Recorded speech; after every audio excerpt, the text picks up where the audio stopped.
Well, dozens of homeless people living at the so-called 10-year tent city have less than 2 days to pack up all of their belongings and move on.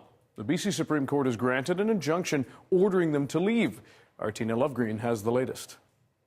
Well, for the residents that live here, they say it isn't surprising, but it is disappointing. The 40 to 50 residents that have called this place home since the end of April have until Wednesday at noon to move out.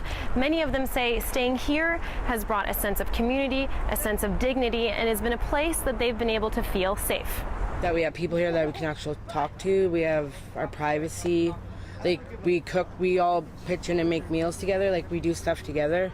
We could sit around and laugh. We're not told when to go to bed or when we have to leave, or yeah, feels like home. I'm pretty ticked off, but it's something that you get used to after a while. At least we still have our stuff, and most of the people here, like I said, we're friends. We're a big dysfunctional family, so if we help each other out and stay by each other, we'll get through it. The City of Vancouver was denied an injunction in May, but since then it's leased the land to the Luma Native Housing Society. It plans to build 26 units of Aboriginal-focused social housing.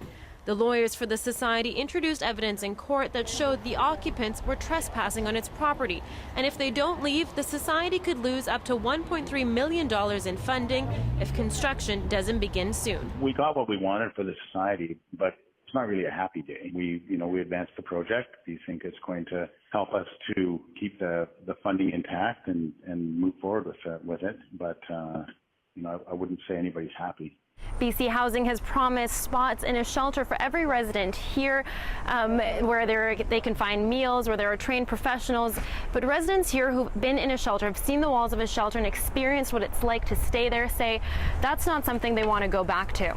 Well, the one I was in was covered with bugs. It was loud, people arguing, people, in the shower, on the floor, people puking, whatever, just leaving it places, and overdoses daily, and you couldn't get sleep, you couldn't get rest, you couldn't, nothing.